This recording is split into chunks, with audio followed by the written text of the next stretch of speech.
I'm sure they do. Like, hey, this piece of mail came in the mail for you. Here you go, President Drake. Who's the president now? I don't even know. Yeah. I don't know if that's good for your gig, but are we ready? What time is it? 6:33? Yeah, let's do it. Hey, everybody. It's episode 7 of the Columbus DJ podcast. We are here with my lovely co-host, DJ Corrupt. And what's up, everybody? Yo, what's up? And we got 2 special guests today. We got AUS10 and Karma. Most of you guys know him as Nick Reed. So big shout out for them for coming out. This is going to be a truly educational podcast. We got 2 of the OG promoter/DJs. We're going to talk a little bit about what they do for music. We're going to talk a little bit about what they do for throwing parties. But first, I got to ask James, how you doing, buddy? Dude, I'm good. It's been so nice today. I got out early today, got all my stuff done, just relaxing. It's been a good day. You weren't at Standard Hall last night, were you? I was not, but I was watching comfortably in my couch on Facebook of all the great times people were having. That's crazy. Or not having, one or the other. More power to them, though, man. I'm just not. I don't know if I'm ready yet. I'll be ready soon. I don't know if it's them specifically that dropped the ball. I just know that people were itching to get out. And what do you expect? I mean, if you're going to open the patios, people are going to go out. Plus, they have a brand new patio they just sunk a bunch of money into right before this happened. So yeah, they do it. And you know, these venues are trying to make up some money. Now, I don't agree with the way the patio looked, but like there's always going to be a system and then a ceiling to the system, and you know, it's going to be like right there all the time. You know. Yo, shout out to Chris Conley and Max Bachman. Bachman played a nice set alongside you. Oh, what's up, Max? Max is in here. Hell yeah. I'll definitely plug him on that one. Last night, his set's probably one of the favorite sets I've heard probably in the last 5 years in Columbus. Nice. I was thoroughly impressed. It was a great set. Honestly, Max reminds me of what you and when I first heard about you and Toby and the parties that you guys do. That's what it reminds me of, what Max does, the 2020 version of that. So I think he's kind of taking the torch on from you, Toby, Tony DeSaro. Tony DeSaro, and really bringing on that type of music and doing it well. So more power to him. I agree. So let's do some intros. Yeah. Let's Nick, you haven't said much yet. Obviously, most of our viewers know who you guys are, but Nick, why don't you start off by telling everybody who you are and how long you've been in the game, and yeah. My Best Friend's Party is my company. I've been putting on shows since, I call it at least 2009. I've been DJing since I was in high school, so probably at least 15 years. Yeah, I don't know. I've played all around for a long time. I DJ because I like the music.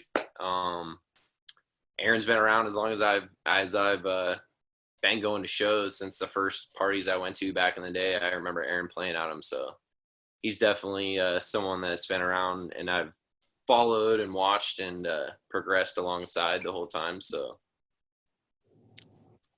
I don't know, as far as putting on shows, like I said, I've been doing that since at least 2009. I think we did 77 shows last year, so it's definitely grown from what was a hobby to something that's a full-time affair now, although lately it's become a hiatus affair. But I think we're going to get back to it. The most amazing thing, Nick, I've known you for a long time, but one of the most impressive things about you is what you've been able to do consistently for those 10, 11 years. Because I know how promoters come and go. I know how but your support for your shows and the artists you bring has just been very consistent. It's been very impressive. Yeah, I mean, I think that it does change, the people that have helped out and that have been coming to the shows. I feel every few years, the faces change that are part of it. But for the most part, I'll see some of those people come back, after a while. But it's been cool to see people that, they were in college and they were, freshmen and they got older. And maybe they met someone at one of my shows. There's actually a wedding that I played at that they met at my show and then they ended up getting married after that. So, I mean, it's been relationships that have developed through my shows and just people that when they come back, then I see them and they're like, even though the team changes every few years, I guess is what I'm getting at. It's like people stay a part of the team even when they go on. But I definitely think like every like 3-4 years, it's like all new faces. I saw like a John Tafferty, like bar rescue guy. He said like every year you lose like 25% of your customers at a bar, and I think that's like 100% true. I told Aaron that before. I know we talked about it. He kind of feels the same way, but this is definitely something that if you're not constantly building and bringing new people in, then for sure you'll definitely be losing. And I would say like it gets harder the older you get, because like when I was like 19, it was like I could ask all my friends like, yo, I got a DJ gig, you got to come out, you got to see me play. All your friends will come, but you know, after you've been doing that for like 10 years, your friends are like, yo, I got a lot of shit I got to do. I don't know if I can be there this Wednesday, especially with the weekdays. So, yeah, and that's another thing, doing Thump for like 8 years, not just Thump. I probably did Thump for 4 years, but, I did Bento Go-Go on Wednesday before that, and then I did locals only on Tuesdays before that, like Bristol Bar, and then before that at Spice. So I've had a weekly on a weekday for like the last decade, which is different. I mean, I know you, James, you had like the weekend week, DJ gigs and stuff, but for me, I've always kind of like promoted my own thing, and like it's definitely not the same as like, play at a club and then expect like a turnout on a Friday. Like Wednesday is like you got to really dig and convince people like, why are you gonna be here? What's the reason to go out on weekends? And every week is different. Like there's always something else going on, or there's always a reason somebody's not gonna make it out, or they do make it out. But Bryson says you're old as shit. Just so you know, Nick. Yeah, 100%. And we still here, baby. We still here. We're still here. I want you to kind of talk a little bit more about like your come up, man. Who were your major influences? Because I mean, when I first heard about you as a DJ in the city, I think you were playing hip hop, and then now you're like the bass, can we call him the bass king of the city? I don't think anyone's doing more bass shows. I don't think I would call myself the king of anything, but I definitely like all different genres. 100% as far as like liking hip hop. Like when I was in high school, I liked hip hop. I did an internship in New York City. I worked at Stress Magazine when I was in high school. I went to experiential education high school. So I was DJing hip hop when I was like in high school, and definitely at the time, like looking back now, it's kind of crazy that I was like in New York City and I was like 17 years old and just kind of like going around and experiencing like nightclubs. Like at that point in time, it was like different. I think New York City's changed now, but at that point in time, like no one yelled at me about how old I was. They bitched at me about the fact that I was wearing tennis shoes. That was like a solid, like, look at this kid's shoes, what the fuck? And then they would let me in. But yeah, so I liked hip hop, and then I came back to Columbus. I was basically the first. I think the first time I DJ'd was at what was a front room in Red Zone called, like Standard Room or something like that. Standard Room. So Mike G gave me a gig playing hip hop there, and it was like in the front room. I don't remember what was in the back room. It was probably like electronic music in the back room. He had me playing hip hop in the front room. And I did that for a little while. And I think there was a certain point where like they realized also there that I wasn't 18. Oh shit, I dropped my headphones. But yeah, so I was really young then. So I was playing hip hop. I wasn't even 19 when I first started playing at that place. And then I think I stayed with Molly Malls, was doing locals only at Spice Bar, and Molly Malls put me on to play there. And I like to play house then. Like I was starting to get into like what would be like blog house or like indie dance. It was like really at that point in time was like Diplo was in that scene, and like Holotronics was in that scene, like DJ Aries and Cosmo Baker. So I wanted to play like remix house stuff, but like I got the gig playing hip hop. So I remember Mike would come in and Mike would be like, yo, play hip hop. And then Molly would come in and be like, yo, play house. This is my house night. Play house. Because it was like 2 rooms. So I was like, I would be in the other room. So that was kind of how I transitioned. And then at some point, Molly moved locals only, the Tuesday night thing, over to Bristol Bar. And so we started doing at Bristol Bar. And then Molly moved to New York, and she just like left it with me. And that's how I had my first gig, was basically from her having a gig and then leaving it with me when she left town. that's why I started putting on my own show, which was really not a show at that point. It was just playing at this bar, which barely even had like a manager. Like the owner guy, Todd, was like never there. And like the people that managed it were just like random people. I think the guy was like buying his own alcohol and like bringing it in to like stock the bar at the time. So did Mike G offer you guys Sambuca shots all the time? Yes. I do like Sambuca, and I can't say that didn't possibly come from him. I would shout out Mike G, but he would never watch this podcast ever. Hey man, you gotta get him on. You gotta get him on the podcast. You know, man, I have tried so many Dude, he's times. A legend. Yo, if he is watching, you can clip this and send it to him. Mike, I have tried to get Mike. You can message him. We'll message him. So many times. Actually, the real goat, man. If it weren't for him and Kevy Kev in like the late 80s, early 90s, I want to say, like they were the true pioneers of electronic music in Columbus. True. Like, dude, that's all I hear, and I've never heard him play. And I've asked him. I have heard him play. I've heard Mike play, but I've almost gotten him to play a set, like in the throwback set recently. At least he's talked about it, but I don't think it's actually going to happen. I think the last time he played was my party. Last time he played was my party at Social. We did like a reunion party. Yeah, and he played he played some Avicii and stuff like that. Yeah, he played Street Dancer by Avicii. Yeah, I was like, yeah. I couldn't believe I talked him into that one. He played some ATB. He played all the old bangers. My Feelings for You. I remember him playing that one. I walked in at like that moment, then he stopped playing. That was the pinnacle. Nick, I have so many more questions for you, but I want to hop over to Aaron real quick. Aaron, give us the rundown, dude. We're in an elevator. Someone wants to, someone says, "Hey, what do you do?" Tell them. Promote shows and DJ, I guess. I don't know. The DJing part just kind of came to me. I started DJing when I was in 8th grade. That would have been 1991. No idea why I asked my parents for a mixer. They're like, what are you going to hook up to it? You don't have anything? And like, I guess I'm going to steal your guys' stuff for a while. So started doing that. By the time I was in high school, there was a club there. It was an old Ohio theater. Probably held about 1,000 people, and I was DJing there my junior year, and I did that through my freshman year of college. Along with that, then, since I had the equipment in college, pretty much turned our house into a club.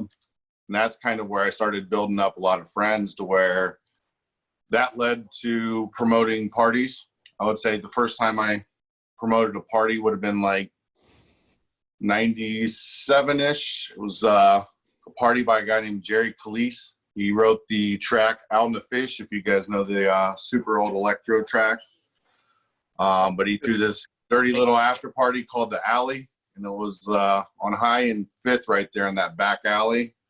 And had people go in there, and then after that, I jumped on board with a couple friends that were promoting raves. Chad Sieber, Seventh Purpose, they threw like the Revolution parties back in the day. That was a good one. Yeah, like his parties were always bigger than they should have been, I feel like. But I mean, he knew how to get people in places. From there, Mike G kind of noticed me. I had done some weeklies too. Weeklies are definitely a grind, as Nick was saying. I get a certain point, it's just how many times can you ask your friends to come out? If you're not getting other people excited about what you're doing, then it's just going to kind of fade. Always helps to have team members or, partners and stuff like that. Did the whole Fridays and Saturdays at Bristol Bar. We did a night at our bar down by the arena there in its old space before it moved. Standard, we did the same room Nick was talking about, did a weekly there. And then we had our little run with Fresh Air. Nick and me partnered with, who else was that? Digerati and someone else. That was down party, right? On the rooftop? Yeah, the rooftop parties, which was like Push Productions, the homie Toby with him and Gregor Roddy. And then after all that, I guess I teamed up with Mike Nunnery, Methodic Productions, who was Disco Donnie's partner at the time. and they were throwing shows, and Mike moved away, and at that point I was Donnie's personal assistant. Did that for like 6 years, was his partner throwing shows here for about 8 years. At the time I was pretty much just Disco Productions, never really started my own company, just kind of fell under his umbrella. Then I feel like, you know, things had a huge shift around 2008, 2009 musically. Things started heading another direction. Me and Donnie kind of parted ways.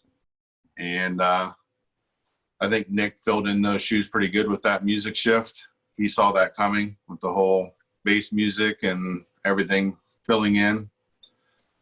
And now I do the whole Run 614 thing, a little bit more niche, try to keep it house, techno, a little bit of the, I guess, melodic techno / progressive sound.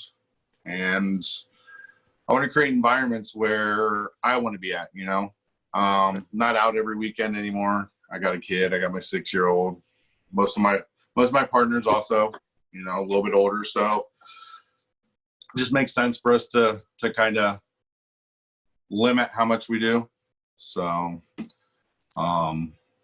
yeah. So, I was talking to Rusty a few weeks ago, and then we talked about it last episode with BK, how much we really enjoyed the Kool-Aid parties that you did.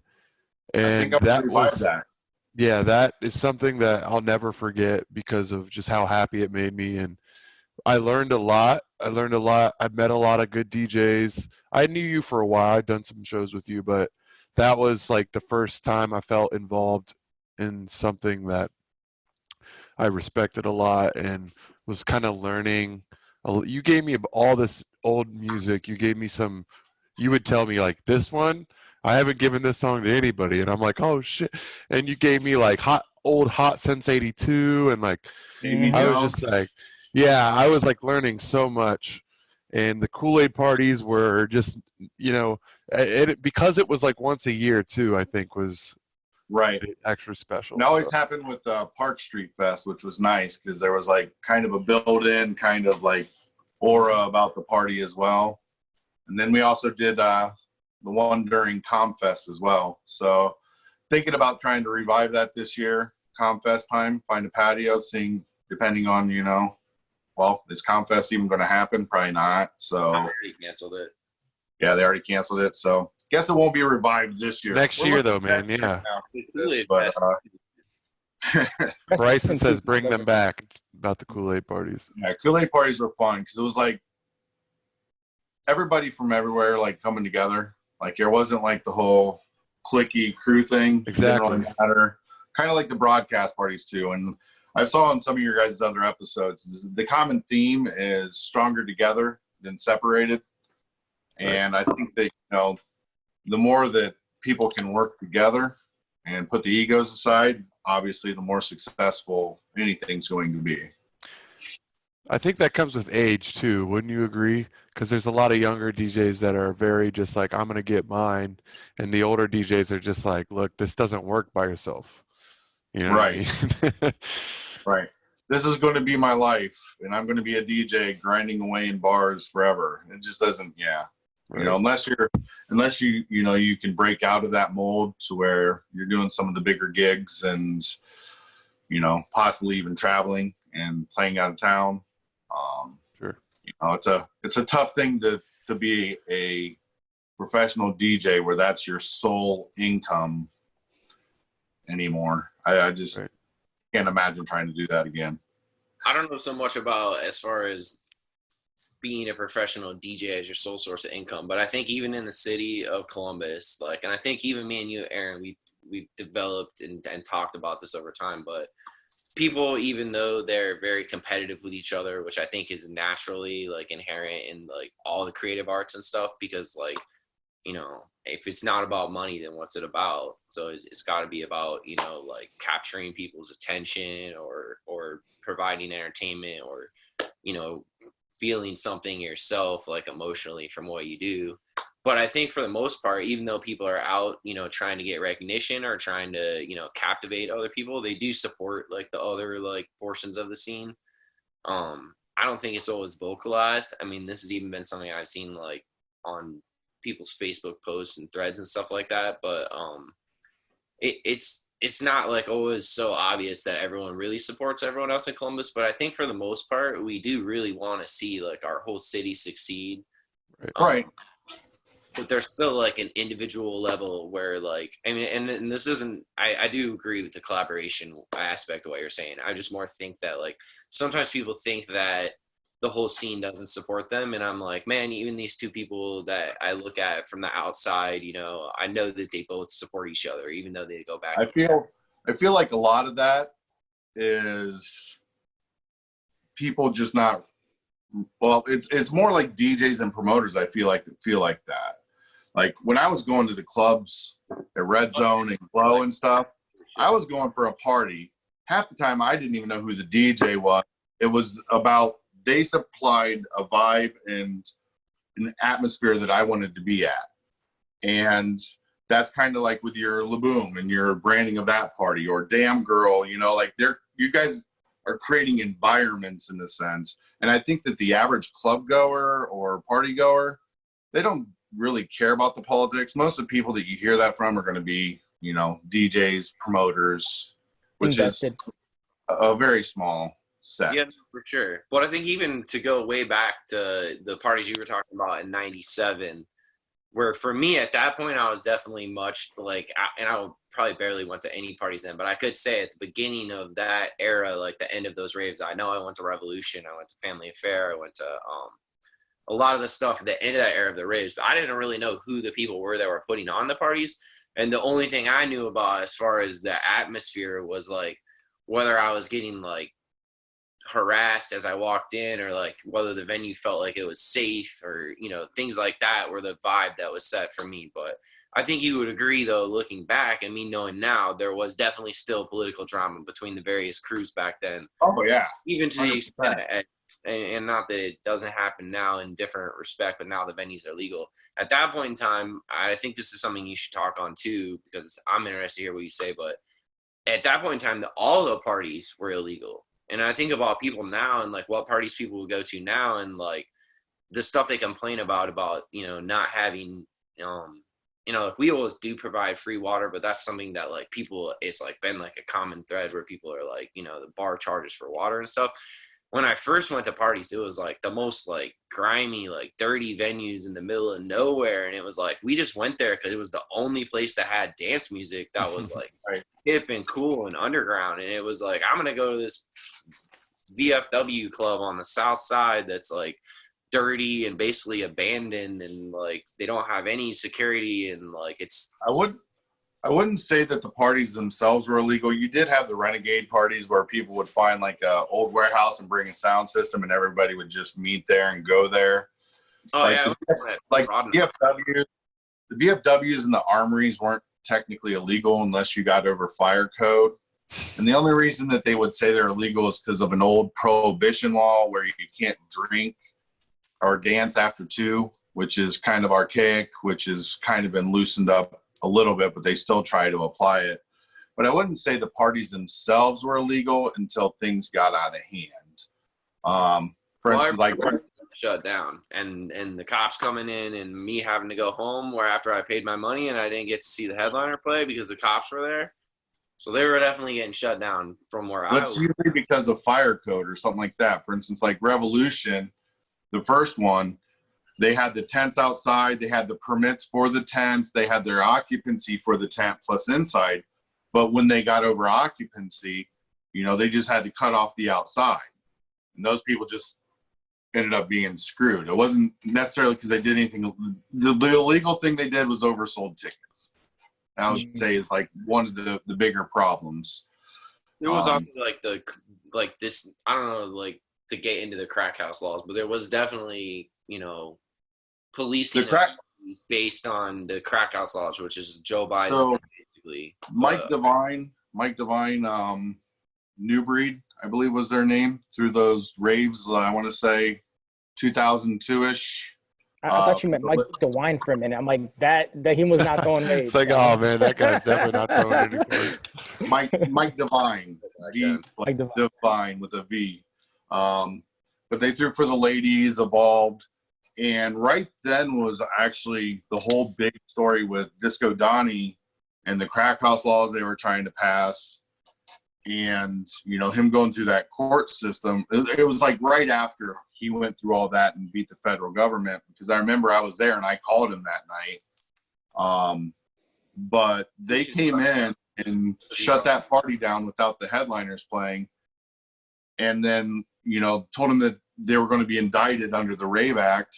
And at the end of it, Mike walked up to the officer and was like, "Where's the indictment? Do I get any paperwork? What's going on?" They're like, "What indictment? What are you talking about?" Then they just left. They just wanted to kill the party, of which he actually did it legally. He had a fire marshal. He paid a fire marshal to be at that party that inspected the whole building and everything, that testified on his behalf, and they sued Columbus and won $30,000 from him for that party and them shutting it down. Hey, win for the Ravers. Yeah, win one for the Ravers. Except these shady partner took the money and ran. I could listen to these two go back and forth about like old rave culture the whole night, honestly, if I wanted to. But I know we got a bunch of questions to ask. But like some of my favorite movies are like Groove and It's All Gone, Pete Tong. And like I feel like that's all I get for like the old rave culture, where like you got an email, you went to the spot, someone had like some information, you went to the other spot. There was no email then. That's what I was going to say. Oh, damn. So everything before that. Damn. You had a flyer with a map point. No, go to point A. Talk about this. I want to hear from each of you guys. To get to point B, so then you could buy your ticket to go to point C, so that they'd make sure that there's no cop or anybody following you, so that they would. That was the end of the shit, when they were doing the one parking lot, and then you had to go to the other parking lot. But before that, it was just like the flyer had a phone number, and when you called the phone number, it was like a recording. Yeah. And they would put the recording up the day of the party, and it would tell you where the shit was at. But it wouldn't go up until like 10 o'clock at night. So you'd know you're going to the party, but for like a month or two from when you got the flyer at the previous rave, you would know you were going to go to another rave on such and such date. But you would literally be like, you didn't know where I was going to be at all. So there was no like, I'm going to this party because of what venue. Yeah, it was info lines for sure. Like 11 o'clock at night. Yeah, I love that stuff. I'm guaranteed that the venues, like, I don't know, whatever Aaron says, the VFW shit was fine. Like, there were like holes in the ceiling and like all kinds of dumb shit. I mean, some bitches were decent. The promoters try and let us in there a few times. You'd have to think about it. Like the promoters would find places in need of like instant cash, and those places don't make any money really. So of course they're like, yeah, pay me $500 or $1,000, and you can use the space, because it's instant cash in their pocket. So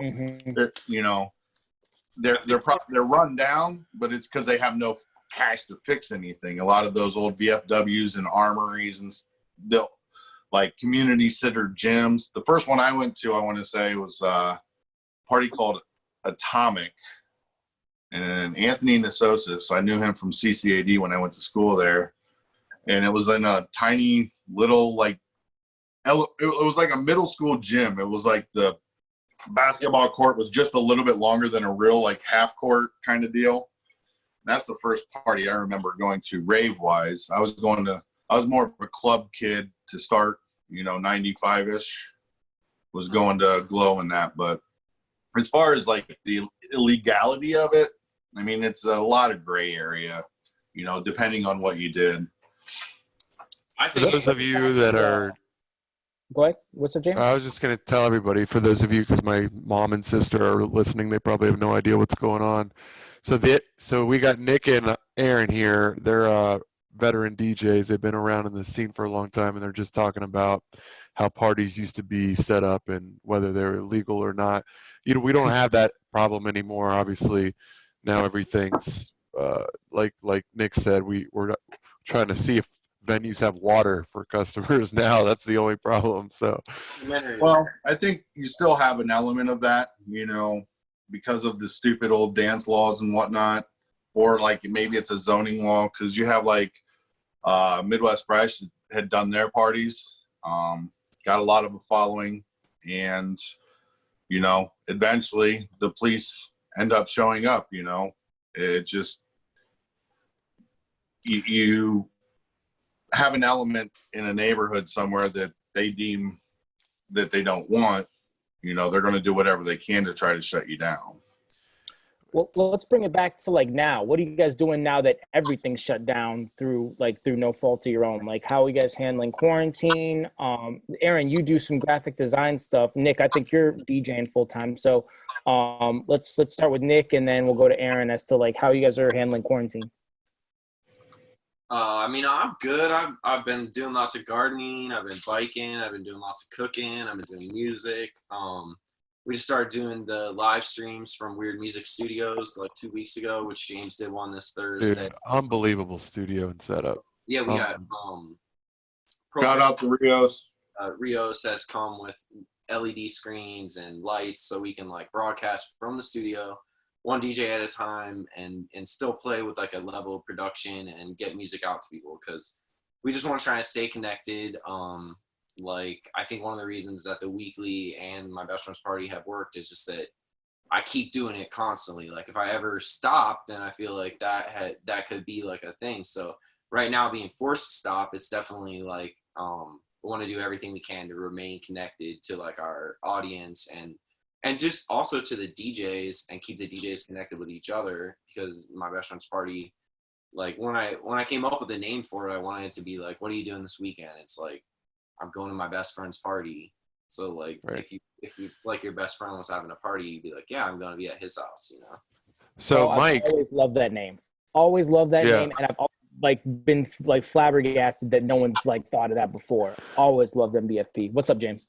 No, so yeah, Mike and I, every episode you get brought up, Nick, because we talk about how much benefit newer DJs and really any DJ in the scene has by supporting you, helping you guys where they can, and taking whatever set times are offered, and you know, just how much of an impact you've made on the DJ scene, not just, you know, your average show goer.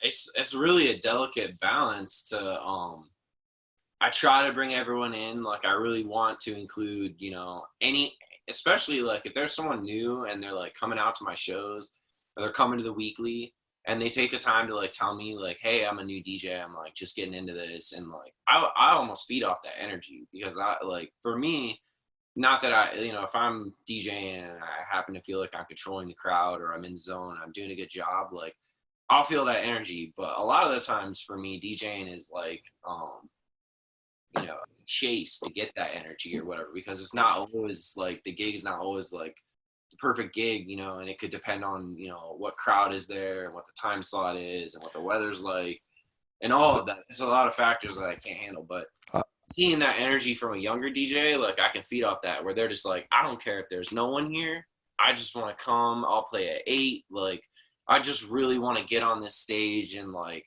you know, not that, and sometimes I try to temper them and be like, hey, you know, you should DJ because you enjoy DJing, don't DJ because you think you're going to end up being the next Avicii. Not that I want to stop anyone from having like a dream to get there. Sure.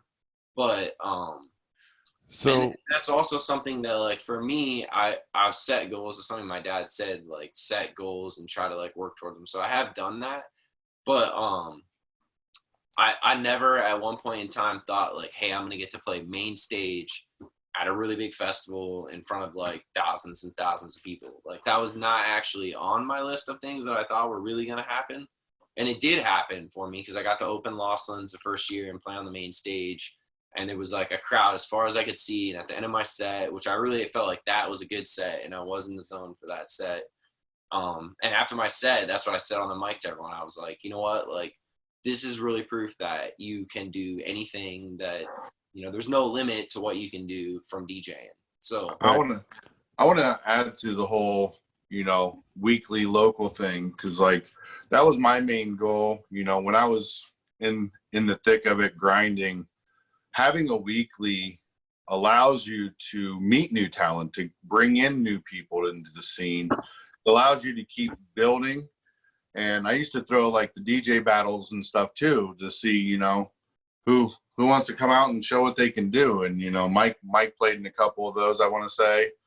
And, you know, in that battle, some kids showed up in flip-flops and played house music. You know, it wasn't like the greatest battle set ever, but he played really great house music. That was Kevin Parrish. And, you know, he got known here for a little bit in Columbus, and he moved to California. Not sure what he's got going on, but the point is, though, you know, I would have never known who that kid is to ever book him ever again.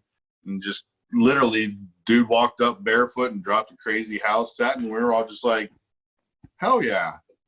You want to play again? I have a question for both of you, starting with you, Nick. We asked some of the younger DJs on previous episodes, how do you play if you're offered a early slot by Nick, you know, or even Aaron in one of your parties? Like, I know we've talked about this before, but what would you tell a younger DJ who's just trying to get an opportunity? You know, maybe they have a style or something, but they just got put on a specific show of yours. How do you want them to play, or what's your advice there? I could say, like, from personal experience, like there's been times where I've gotten like a gig, like I got to open for Glitch Mob. We did as Ghost Gardens. And you would think, you know, Glitch Mob is like a bass music act. So you would think like they're going to let me play like bass music, but like going into it, like their tour manager like reached out to me and he was like really adamant, like it has to be like super duper chill. Like this is exactly what we want. We want you to play like house music. And I was like, oh man, I got like this cool gig opening for Glitch Mob, and I really thought that I was going to get to play, you know, like I still plan to play chill bass music, but he kind of threw me a curveball and was like, this is what I want you to play. I was like, all right, that's fine. And for me as a DJ, a lot of DJs, maybe they do only play one genre. Like that's definitely, I don't only play one genre. Like I do bass music. I also like house music. I don't have a problem playing either one. So for me, I take it as a challenge. Like, hey, I'm going to stretch myself. Like I'm constantly trying to learn as a DJ. I would never think I'm at a point where I'm done learning, like, or that I'm, you know, I would say that I've done enough hours that I could call myself an expert, but I would certainly say that I still have a lot to improve and I should constantly be learning. And so anyone that I offer to gig to, like, especially if they're new and they're starting out, I would hope that they would look at it as, you know, the time slot is like an opportunity for them. And I can say that like a DJ that I've offered a time slot to play at like 8 o'clock and they come there and they play like if you come and like control the dance floor, it doesn't matter what style of music you play, whether you bring the people with you or whether you get the people that are sitting down at the front of the room to come and get on the dance floor. If you rock like the 10 people that are there and like control the dance floor, no matter what you play, I'm going to be impressed. So the style doesn't matter. But if you come and you play like so hard at like 8 p.m. that, you know, even like your friends that you brought leave the room and go out to the patio because it's too loud, then obviously you're not controlling the room. So as a DJ, I think the answer is to just try to control the room and play to your audience. And if your audience, you know, not to the extent that you need to take a request, but to the extent that you need to try to, you know, captivate your audience and control them. I think that's one of my favorite things as a DJ is like, if you can get everyone's head nodding, you know, at like the same tempo, or you can get everyone like, you know, up out of their seats, then you're doing your job. It doesn't matter what you're playing. And like that extends to the fact that I've done a few weddings, and I can say, Mike, even you doing weddings. So I've probably done like 10 weddings, and most weddings that I've done, I make up for it. I bring lights, I bring sound, so I make it look pretty good for a wedding. It's usually for someone that I actually know, so I talk to them ahead of time, and then I've learned through experience that even if they tell you ahead of time, we just want you to do you, like play the music that you normally play. Like we don't need like normal wedding stuff. We're not into wedding stuff. If you get in the setting of you're at a wedding and you're playing someone's wedding and their grandma or their aunt comes up to you and they're like, do you have the electric slide? And you're like, unless they really said, do not play electric slide, you don't play electric slide.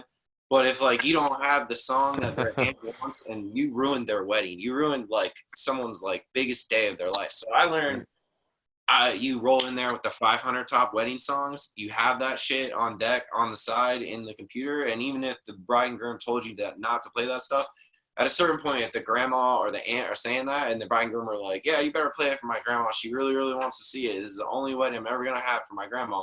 If you don't have it, then you ruin the wedding. But if you have it, then like I'll play the electric slide all day if that's the audience I'm playing for, and the whole room is dancing and doing like dance moves and cohesion with each other. Like then I did my job that day as a DJ, and I think that same thing would ring true at 8 p.m. And so for the DJs that I have had play an 8 p.m. set, I think most people, if they looked at it honestly and they look back, anyone that came at 8 p.m. and they controlled the shit out of the room, they definitely did not have to play at 8 p.m. their next slot. And they definitely got a later slot, and they get to play whatever they wanted. Just like they got to play whatever they want the first time. I never told anyone what to play, but I might get some guidance to like play the room or play the, you know, the amount of energy that is in the room. And I've also told people like, yo, bring 40 of your friends and play Tear Out at 8 p.m. I don't care. If you bring 40 friends at 8 p.m.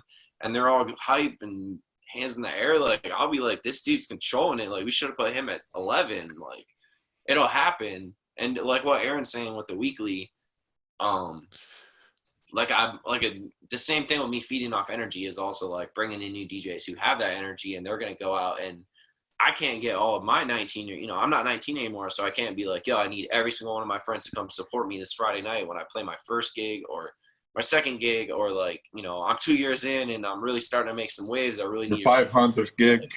Well, I can get the kids that have lots of energy that want to be part. I can give them an opportunity to play on the stage and present, you know, their craft and what they've been working on and at home practicing to an audience.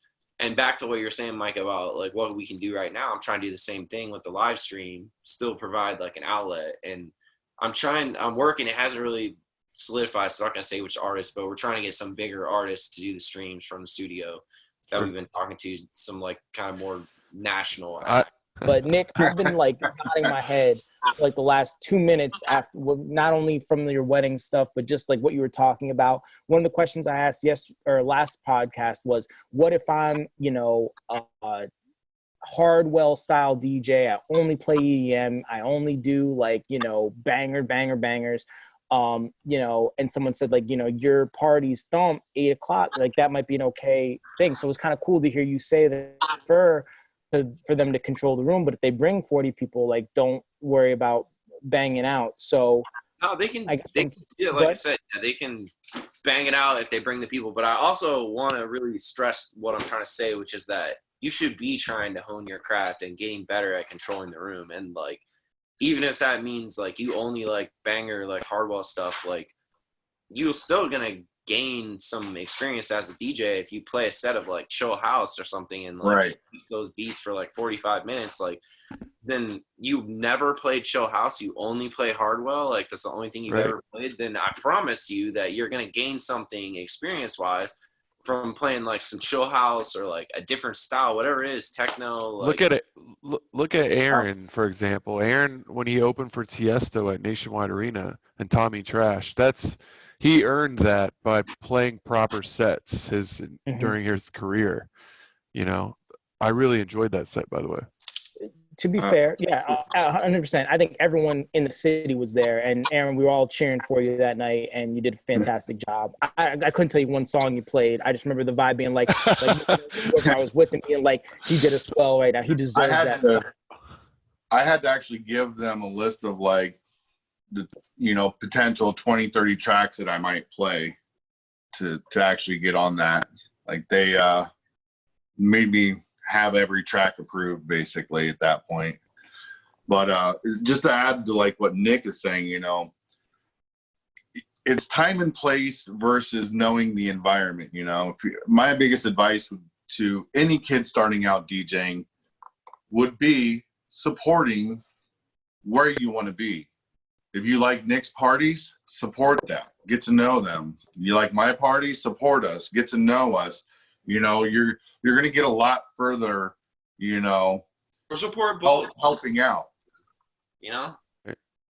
So hey guys, we got Ginsu in the chat, so gotta give a shout out to Ginsu, one of the legends. Oh shit! What up, man? Part of Ghost Gardens, right, Nick? Yeah, it's the other half of Ghost Gardens. Really quick, dude, guys, I want you to info. Oh, sorry.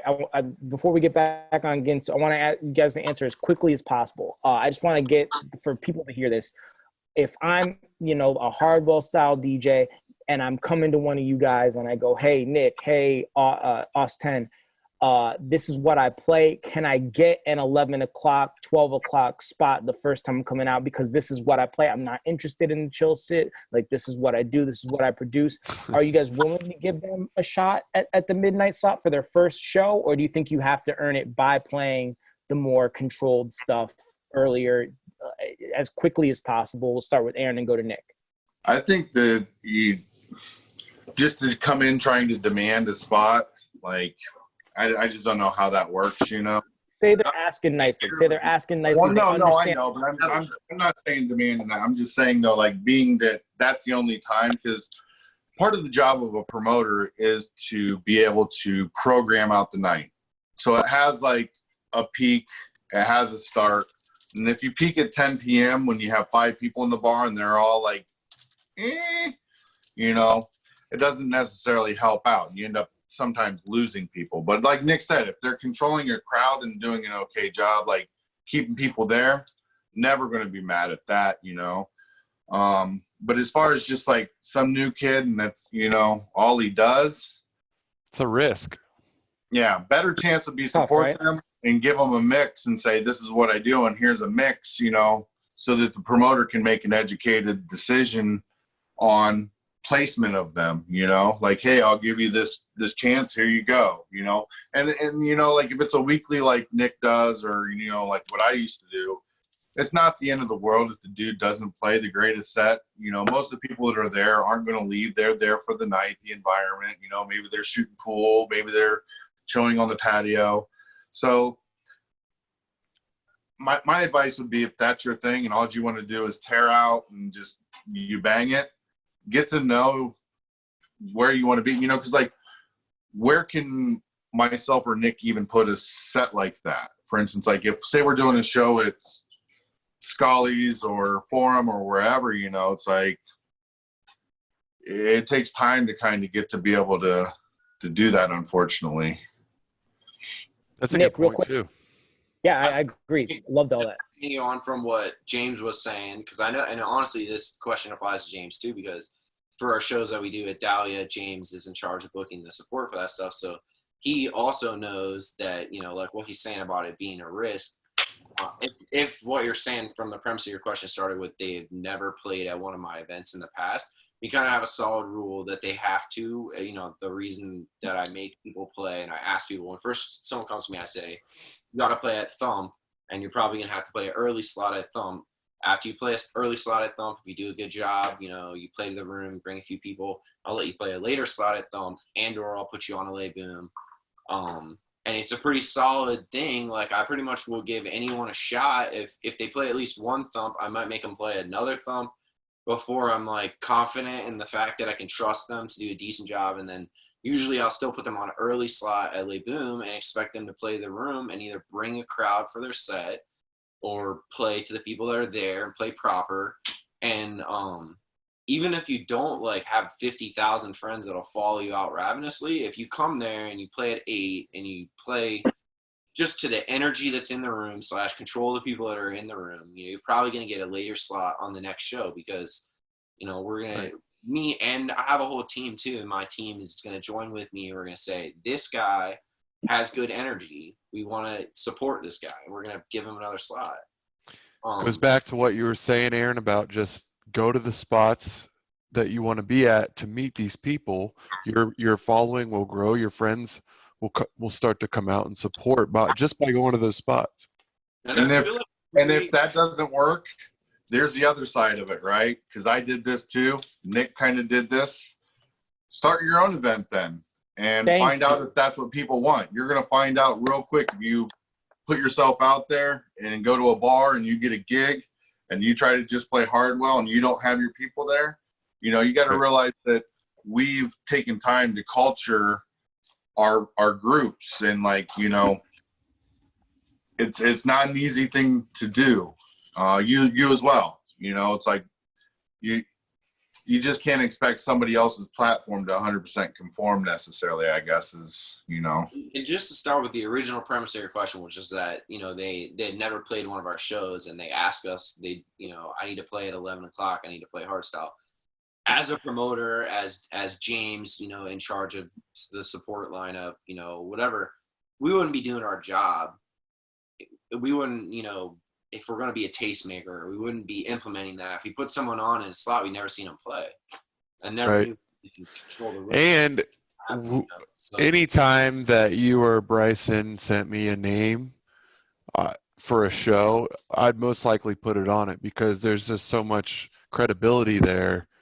You know, so like you're going through all these younger DJs, I'm going through these DJs, so it's like we know what's going on. So like these younger there is like a dichotomy that I've learned from you and from your side of you know, being a resident DJ at the club. Like you definitely know more than anyone that like sometimes you really have to play to the room, and it's not just about playing like Corrupt's like set list of like your favorite hits. Sometimes it's about like there's a bachelorette party here, I gotta play to them too. So, yeah, and it took years to understand because, you know, when I first started playing and I wanted to play only what I wanted to play, I learned real quick that wasn't working. And then I went on the other side where, you know, a promoter or owner is telling me what they want and I'm trying to please them. And then you finally find it where you can create a story with playing and sprinkling in what you want and still mixing in what they want. And then if you know, that's what I like to do. I love the open format side of things because I can give you a proper set and the people are like, wait, whoa, that was a crazy transition. Like, you know what I mean? He trusts you, you know, whatever venues you work at. About PD at Dahlia, he trusts you. He knows that whether he's there or not, James is going to play the music for the room. And PD is one of those guys that has offered newer DJs that had said that, or come in and they're like, hey, we're going to bring 50 people. And then PD's like, James, I want to take a chance on this guy on this Friday. And then 9 times out of 10, that guy that didn't earn their set, and this is just my opinion, threw down a bad set. You know, we didn't know the guy. He's never came in to support. He didn't know the room. The bottle buyers weren't happy. You know, there's always like something that happens. I want to add to that. The one of the things that I, you know, have always said is my job as a promoter is to book people and promote. You know, the DJ's job is to play good music. Now, if the DJs can bring people, great. And there's a really good amount of awesome DJs here in town that probably don't get to play out as much as they want, just because of how things have kind of shifted here recently. But, you know, it's a DJ's job to play music technically, and it's our job along with the bars to do the marketing and the promotion. And, you know, hopefully they can help with that. But like you said, 9 times out of 10, that person that says, I'm going to bring 50 people. Well, just because you bring 50 people doesn't mean you're a great DJ. Maybe you're a good promoter. Maybe you need to be on the promotional side of this to help, you know, and learn a little bit more and come back at it in another direction. Correct. Because there are DJs that are bringing a lot of people because they're good DJs, though. Oh, yeah. No, for sure. But they DJ'd first. Right. Yeah. I think also to that same extent, there's some DJs who, I don't know if it's not so much to say it in this way, but they almost like gave up because they got older and they were like, yo, my style's not popular. But like, ironically, and I feel like house is becoming really popular again. And then I feel like some people that are older were almost like anti that. Like they were like, oh, these are like the bros are getting into house music now. But I feel like that older generation should have embraced that and just really been like, hey, we're really glad that new people are into house music and that this is becoming popular again. But there's almost like this backlash to that. And I also think, to go with what we were saying a minute ago, house music never went out of style. So that, first and foremost, I don't think that's even that people stopped liking that stuff, so they didn't. So, you know, I don't think we've changed in a real sense that anyone has. I think that some of the bars just dropped the ball on playing house music at a certain point while people were still listening to it. Would you guys agree with that? Well, here would be my biggest complaint of why I feel like a lot of electronic music doesn't work. most of the clubs have skeleton sound systems. They kind of short on the sound system, and maybe they spend a bunch of money elsewhere. But it's like, if you're going to a club to hear music, you should have a great sound system. You should have a great way for the people to hear it. I don't know. For me, Red Club was a place like that. Especially for us now, because we're all deaf. So we need to. I gotta bring that up. But I mean, like, if you listen to house and techno, it's really heavy bass-driven music, and if you don't have that sub-frequency hitting, and it's just all the highs and tweeters, it's going to sound stupid. Do you remember the social rigs we had to set up last second? Oh my god! All right. The subs back and forth from one room to the other room. Yes. Gosh. Yo, listen, I wanna keep going to the rest of the questions, but AUS10, what have you been doing during quarantine, man? Well, I work for a restaurant company doing graphic design, so I've just been kind of sitting on that. Not really been doing a whole lot there. A little bit of Warzone. Hey, that's James in my shit. Also, I got the 6-year-old, so trying to keep him busy, homework, kind of the whole homeschooling thing.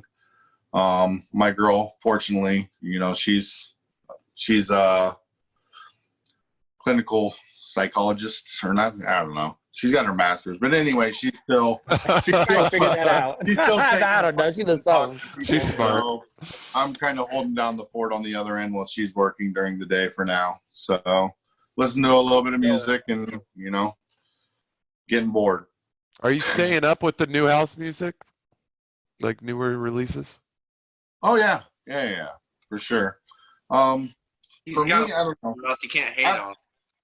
I've always kind of, trance was what I started with, and I've always had that melodic root, and I'm kind of, like the set I played last night was a little more on the progressive side, and like we were talking about earlier, now we can play what we want to play. You don't have to worry about the dance floor. You got to worry about making it interesting for the person sitting at home on their couch, not raging on a dance floor. So it's kind of great to have that outlet to kind of do that, which, I guess the other thing I'm doing is the live stream at Forum. We, the club owners there, Nate and Bobby, pretty awesome. They're letting us go ahead with this. I think they're going to be doing Saturday nights too, which is going to be a little more hip hop driven, but we're trying to get it set up to where we're going to do this as long as the club's open, like this is a new frontier. Like you go to the store right now, you can't buy a webcam because everybody's trying to do it. So we're going to be putting in a whole system to where even on our shows, once we do get back to normal, knock on wood, hopefully soon, we're still going to do the live stream. We're going to have all that up so you can sit at home. You can't make it to the show because you got to work. Well, here, go ahead and watch. I think that there's something to be said for the live environment. If people want to go to the show, they're going to go. But if you can tune in and watch it, just, and you missed it, it's only going to make you feel like, man, I wish I was there. So maybe that. So I want to shout out Blue. Blue's DJ'd with all of us at all of our parties. Thrown in some parties himself. Big shout out to Blue. And yes, I would say that earplugs are a must. If you plan on DJing more than one night a week in a loud environment like a club, if you practice, definitely check out earplugs or in-ear monitors. I know they don't look as cool as the over-ears, but they will definitely protect your hearing if you plan to do this like all of us for longer than 10 years. I want to let the listeners, or maybe James, you can help me decide. I don't know if we're going to get to all the questions, but one of the ones I had was, what was the best party you ever hosted? And from start to finish, how did it come together? Or do you want to hear about a party that didn't go well at first and that they were able to turn around? What do you guys want to do? You guys want to hear about the bad that went to good, or the best party ever?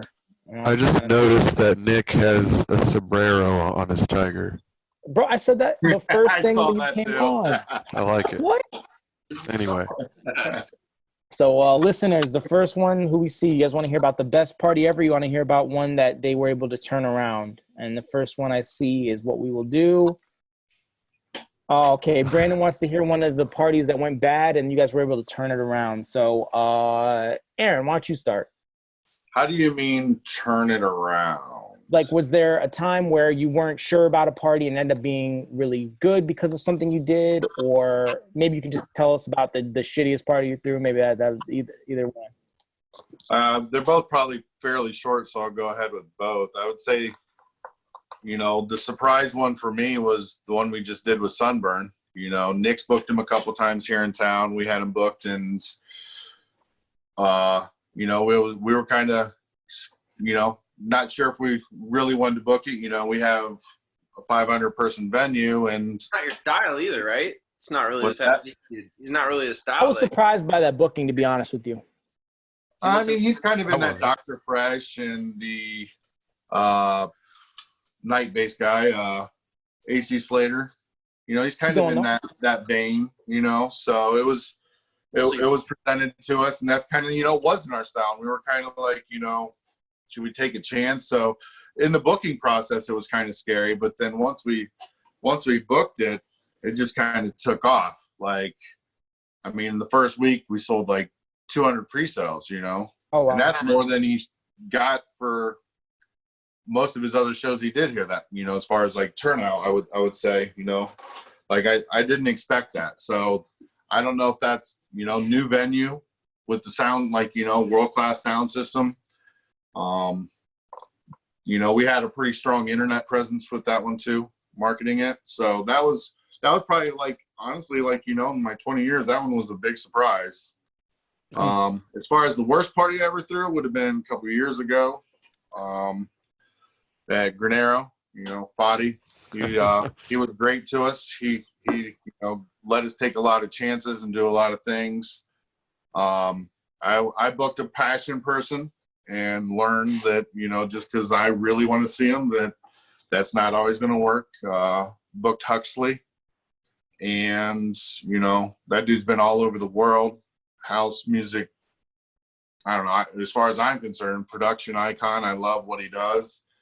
And we had like 10 people show up for him. So that was like pretty humbling on that night, having to suck that up. Were you able to have a good time though, since it was someone who you wanted to see, or no, the business part of it ruined it?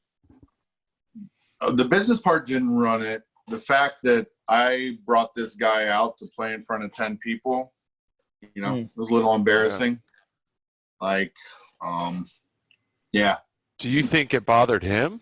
Or do you think he's like, look, I'm playing, I'm out here, I'm having fun? I got paid. Yeah. Well, he got really hammered, I think, to cover that up. He decided he wanted to stop playing around 1:30, so we had somebody go on. And I think Fadi was a little mad about that too, because he wanted to stop early. And then was it your personal money that you lost, or did Fadi lose his money? That was actually Fadi. You know, he put everything up there. As I was saying, you know, he was always great to us, let us take some chances. We won some pretty good ones, and, you know, that one was definitely not so good loss. Nothing to hang your head about, man. Like, when you've been throwing parties as long as you have, you're going to have one like that. You're going to have probably multiple ones like that. So, I mean, let this be a lesson to anyone who's watching, that, like, you know, to have a backup plan, you know, plan your stuff, do a passion project, make sure you go all out, and that you plan for if it doesn't hit the way you want it to. Yeah, have the money already set aside in case you lose it, so that you don't lose money you don't have, because that sucks. Right. Yeah. Trying to play catch up and, like, owing like agents' money is not where you want to be. Nick, what about yours? Tell us about a show that maybe wasn't going well and how you're able to turn it around. I mean, as far as negative shows, I just try to forget about them as soon as they happen. I can say they never happened. Yeah, all good. I've never bought a car that cost more than $10,000. I go to the auction. I buy my cars at the auction. I've lost more than $10,000 throwing a show on more than one occasion, maybe more than how many times I can count on one hand. Literally. Wow. So it's not even like doing shows is like, for me, the worst. It's not the worst part. It's like, I don't do this just because I expect to make money off it, but it is a job. It does become a grind when you do it every week and do it all the time. It's a different type of job than most people's job when you're like, I'm putting on this show, I'm going to work for a month promoting it, I'm going to send out half the money ahead of time and send out the other half the money the week of the show. I'm going to pay for all the flyers, I'm going to pay for the hotels, I'm going to work, I'm going to go to the show at 4 p.m., I'm going to stay there till 3 a.m. And then you wake up the next day and you're like, damn, that was a lot of work the last month. I can't believe I lost $2,000 last night. Like, what the fuck? So that shit happens. Yep. But there's also a day where I could work for a month and then meet one of my favorite DJs, play a set that really makes me feel awesome, see a DJ I love play a set, control the room, see some of my friends play a set that inspires me and controls the room, and wake up the next day and I'm $2,000 richer. So like it could go either way, but it's gambling. So there's no like for sure thing that just because you work hard, I'm going to make money doing my job. It's like I might work hard and then still lose money. Well, back to the question real quick here. As far as like, a party that started out bad and turned around, usually if they start out bad and your doors are open, then I don't know what there is to turn around, unless somehow like magically a party bus pulls up and 100 people come in or 200 people come in or whatever, it's like. I would say you usually know before the day of the show whether you're right that it's not. But all right, so I was trying to answer quick on a show that went bad, because I do have a show that went really good, which you could sort of say it wasn't that it went bad, but I just didn't expect it. But really the reason that I started doing more like big shows, and this kind of transitions from there's definitely more to the story with like the Aaron and Donnie and the end of that, but I was working for Donnie in the beginning, probably like 2008, 2009, 2007, somewhere in that range. I was working for Donnie as like passing out flyers for him, and just kind of like I got to DJ a few shows and just do. You helped us on the production side too. You helped us with the doors and list, and I wasn't his actual partner. And then so around that time, this girl that I don't even know how she had been to some of my shows. I was just vaguely friends with this girl, but she was in charge of the activities planning for Fort Rapids, which is the indoor water park out there. So she came to me and was like, yo, I want you to do a Halloween party. I'm looking for a DJ to play like Monster Mash and like really just basic stuff. We're going to have a kids party in the ballroom. And, we're looking for a DJ to play Halloween music in the ballroom for a kids party at like 7 p.m. at Fort Rapids. And I went out there, I met with them. I met with her boss, who's a manager. Shout out Keith Ciotti. He was the manager at the convention center later on. But I talked to them, and they were like, they were into the Halloween party thing. And I was like, all right, how about this? Instead of you guys paying me for DJing your Halloween party for the kids, you let me get the ballroom, and I do my own show in the ballroom also, like after the party, and we go like late night till like 3 a.m. and we use the ballroom, and I do like a rave type thing. Like, does this mean good idea at the time? At that point in time, I had never done any big shows of my own. I didn't have like a whole team. I didn't know how to run security. I didn't know a lot of stuff. So I'm like, all right, we're going to do this party at the water park. But if you have a really, and this is something that I'm not trying to give away my own secrets, because this is something I'm always looking for, but if you have a really unique idea, then it's going to sell a bunch of tickets separately from, the acts also help, but like, so that was a really unique idea, this water park party. So it sold like a boatload of tickets. Like I did the party at the water park. Aaron played at it. The first one that we did, we didn't really expect that it was going to go crazy. And then we had like 1,500 people show up that night, and they all bought tickets. I remember. It was still like the regular Halloween party had gone on for like the kids' families and stuff. So like the next day they were like the families were walking around at like 6 a.m. to get like breakfast. Like the buffet was open for breakfast. And our people were still up, and they had actually like everyone raged all night, and then they just walked around inside the hotel in the lobby. They had like arcade machines that had like lobsters in them, and you could get the lobster. If you won the lobster, like got it out with the claw, then they would cook it for you. But like the kids had just basically like got all the lobsters out. They spent hours. They got all the lobsters out. They were like, free the lobsters. These are our rave lobsters. And then they were walking around with the lobsters. Oh my God. And people were down there with their families. So it was like Bryson probably really maxed out. That was amongst the first stuff that he was around for. But I still have a. The party went really, really, really good. I walked out of there with a shoebox full of money. It gave me enough money to start doing shows of my own and having a budget. And right around that same time, Donnie had done a Steve Aoki show at the Bluestone for Halloween, and it didn't sell out. And it only sold like 1,000 tickets. It would usually sell out. And he was like, yo, my show didn't sell out because you did this other show and you like crushed it. And I was like, well, you know, they asked me to do this party, and I did this party, and it was really big, and it was awesome. And then that was how he first was like, well, if you're able to get 1,500 people to come to your own party, then like, why don't I start doing some shows with you instead of just having you hand out flyers for me and stuff. Damn, that's awesome. Yeah, I mean, that wasn't how I met Donnie. I'd already like known Donnie for a while, and I had gained his trust and whatnot. So it was definitely yeah, so you gained a lot from that show. The second party that we did from that one out there, the one summer and the winter, which was in December, we had like, they only gave us the hotel. We sold out every single room in both towers of the hotel. We had like 2,500 people there. And it was like the closest thing that you could actually have to a rave that had been happened. It was probably the last, like, Midwest Fresh did some rave stuff since then, but honestly, the last like 2,000 person rave type event that has probably happened in Columbus. I would literally say it was summer and the winter, which was our party that we did at the water park. And it was literally like, there was an element of chaos that allowed it to happen, because if I had just planned and said, I'm going to get 2,000 people to come there, it wouldn't have happened like that. But that night there was like, people were parked as far as you could see on the other side of the freeway. Like Aaron's partner, Aaron K, actually one of the first times that I really gained a lot of trust in Aaron K, or gained a lot of respect for him. Big shout out, Aaron K. After the party had gone on, he came up to me and was like, yo, I was standing at the back door of the hotel. People were coming in the back door all night. So I just stood there. I set up a booth. I started taking their money.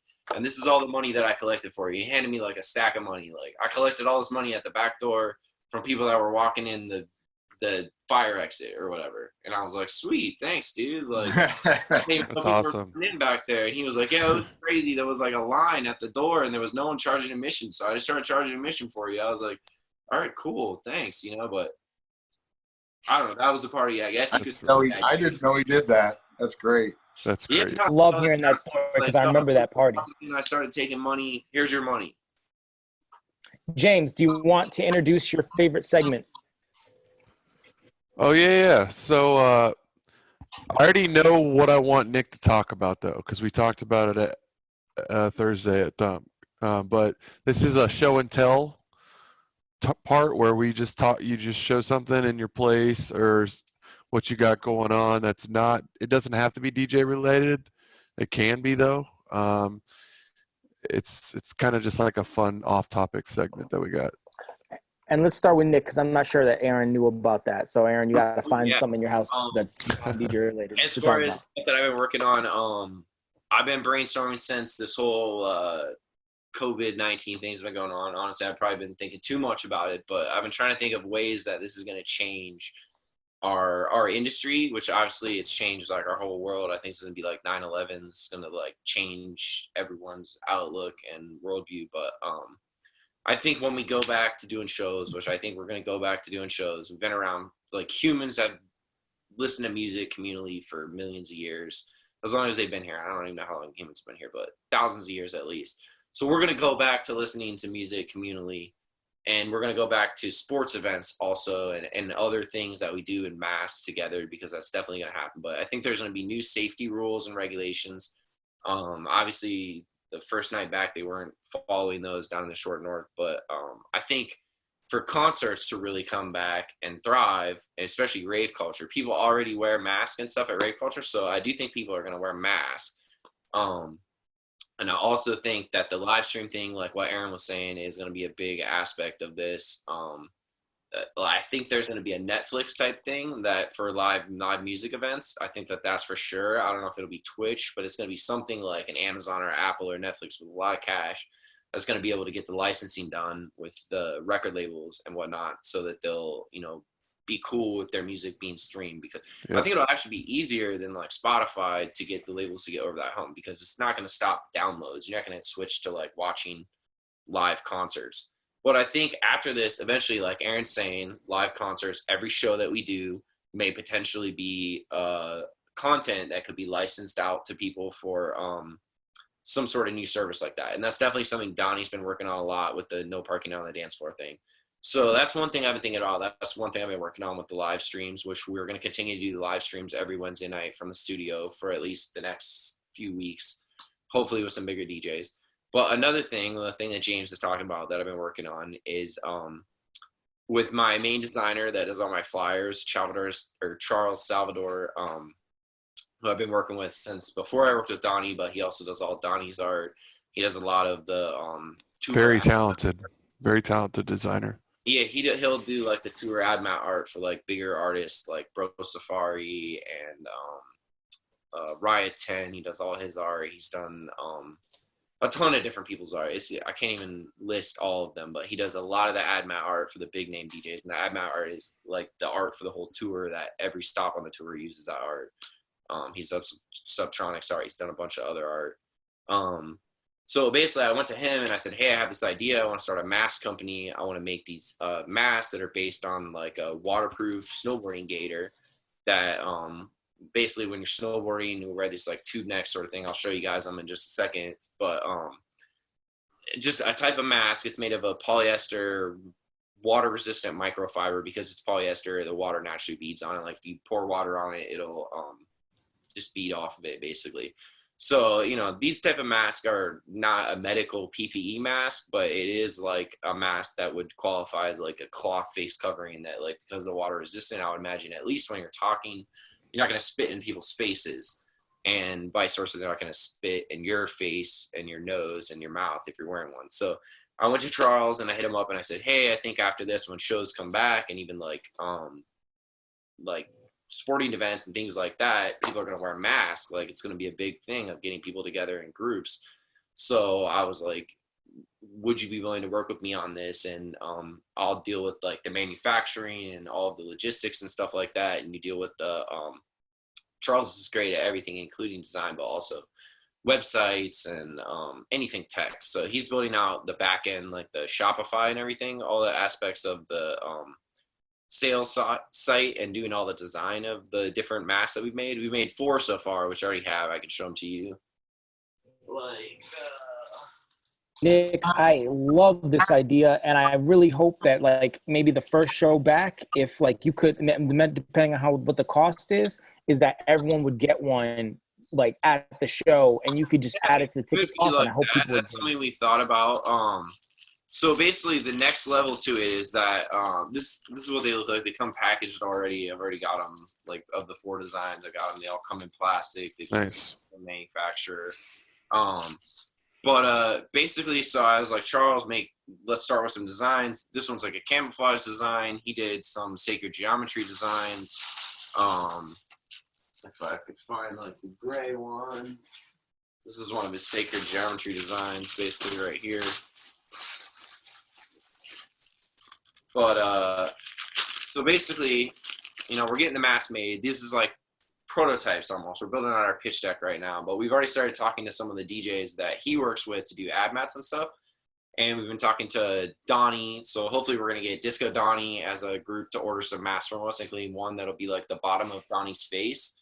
So you'll be able to like look like Donnie. Everything called Refaced is the name of the company. He'll do it. He'll probably do that. Halloween mask and stuff like that go with this. I'm not going to tell you any of the other ideas, but we have some pretty cool ideas for like other masks that look like people that are timely that we're in production on. But I love it. Can you do me a favor? I want my Warzone character right here. Yeah. When this does go live, let us know so we tell everyone about it, man. I love the idea. I love that you guys are doing it. Hopefully, you know, you guys can get some people to, you know, make their own masks, and then you guys can sell that for them. So it's pretty light. When you wear it on your face, it doesn't really bother you. I think it would fit with the rave culture. Yep. The price point where we're gonna be selling them retail is gonna be like $10, so it's a pretty cheap retail price point. We have a number of different designs, but yeah, I guess the main thing that we're gonna try and advance from this, we're at like a pitch deck stage right now. We're trying to get all of the artists that Charles has worked with and the artists that I've worked with in the past to basically license us so that we can design an image for them that will be their own mask. So we'll have like a Riot 10 mask or like a Bro Safari mask or a Disco Donnie mask. And we can be like the place that you go to where you'll find like the EDM mask to wear. And so we'll license out to all the different artists and stuff, and we will we'll do the design, we'll do the manufacturing, and we'll do the fulfillment. And then if they want to buy the mask from us and they want to, you know, get them at wholesale and sell them themselves on tour, they can do that also. But the price point will be comparable to if they had just come to Charles and said, will you do the design for me? You know, he's going to charge them X number of dollars to do a nice design. So in this case, they get the design and they can put no money up. Like if they'll license us the right to make some mask for them, then we'll come up with a likeness, a branding, some sort of design that fits with their brand. And then from those masks, we'll go ahead, we'll pay for the manufacturing. Like I said, we already did the design. We'll do the manufacturing, we'll put them on our site, and we'll sell them, and we'll basically just pay them like mailbox money, a licensing fee where they don't have to put any money in and they'll just get money from us, which right now most of the artists are not making any money from touring. So the ones that we've talked to so far, this has been like a pretty easy idea for them where they're like, yo, this is a great idea. Like, you know, I'm into it. Design me some mock-ups of some masks. So that's really where we're at right now. We're doing mock-ups of the mask, and we're building out our pitch deck, and we're trying to get people on board so that when we launch the site fully, it'll have a number of artist masks already with it, and it'll also have the designs that we've made. And you know, if we could get to that point where we were like the place that you go to get your EDM themed mask, that'd be great. Nick, I love it, man. My only advice would be to move quick, dog. Move quick before like Insomniac or anyone else gets on it. We've already got I got 200 masks on site already. And we're working. The pitch deck is in progress right now. We've already been pitching some artists. Like I said, hopefully we'll get Donnie to get down. We already started pitching him. And yeah, I mean, we'll see what happens. I think there's a big room to grow with it. I mean, you could obviously license out all kinds of sports teams and things like that, and do sports masks for when people go back to football games and things like that. But yeah, if nothing else, I stayed busy during the time that I wasn't allowed to do shows, which is cool. There you go. Love it, man. Austin, tell us, give us your show and tell. Nick wins. I don't have anything that Nick wins. You don't have any brilliant business. Show us something on your wall there. You've got a lot of personality up there. Macaroni necklaces. It's mostly my like different kid stuff here. So, you know, I got just pictures of the kids, and I don't know. It's mostly family stuff. The old Park Street poster. 2014. Look at that. Like, I swooped a couple of the old posters and stuff. I don't know. I guess, you know, plug-wise, I got the whole thing at Forum. We're getting ready to launch like a bunch of shirts and stuff we're going to try to sell just to help cover the cost of, you know, the video guys and camera guys and everything. We have one right now. It's that virtual party. Saved My Sanity with the little Forum logo, and that's all. It's on sale. He's doing that video for you guys. He's doing the video for us on Thump on our Wednesday nights. Yep. Same guy. Well, you know, just. I need a new Run 614 t-shirt, bro. My old one, I think. Yeah. Ooh, I like that one. I'll wear it. I should have worn mine. I didn't even think about that. I gotta do another order here. Me and Aaron's been talking about a bunch more swag here for the shows coming up. Stuff to throw out because, you know, when this gets back going, I feel like, you know, we're gonna have some pretty good nights at Forum just to keep the branding going. Nick's pretty great at that too. I don't know how many of their shirts I've seen around town. Hey, I've never made a single dollar off any of my merch. I mean, maybe I've made a few dollars selling a random shirt here or there, but every batch of shirts that I've ever bought, I didn't make back more money than I paid for the batch of shirts. No, yeah. You give out. Awesome. You make just enough to give out enough. Yeah, like everyone. It's like just like to go with everyone's my friend. Everyone's a part of what we do. It's like if you really feel like even if someone, Aaron probably feels the same way, like he has probably a ton of people that you're like, dude, I've seen you at every one of my shows for the last 15 fucking years. Here's your fucking shirt. Like, Right. you can't charge that type of person for a shirt if you have shirts. You're like, dude, this guy supports all the time, even if they're not like a worker. You're like, I can't even ask this dude for $20 for a fucking shirt. I just gotta, what size do you wear? Here's your shirt. Right. They don't even expect to pay, and they shouldn't at that point, you know? And I feel like it's little touches like that that also like keeps people kind of loyal to your brand, you know, like these guys know me, they recognize me, you know, like they gave me something for free. It just helps with, you know, it's huge branding, but that's where you guys shine, man. I don't have any merch, James. I know you do a really nice job with your merch. You guys obviously have it. I haven't figured out. I figured if I did want to sell merch, it'd be booty shorts with DJ AXCESS on the back. My name on. Dude, I'll tell you what, though, man. A lot of people would wear AXCESS gear. Yeah, well, I mean, I figured like, you know, it's kind of like the play on words a little bit. Like for rave culture, that might be all right. But yeah, if anyone has like a connect for booty shorts, I'm booty shorts. One cheek says all, and then the other says AXCESS. That's all what AXCESS. I'm thinking, bro. In my logo, I think it'd be all right. I think people will wear that. I think Chad, DJ Attack does that too. Oh, he does?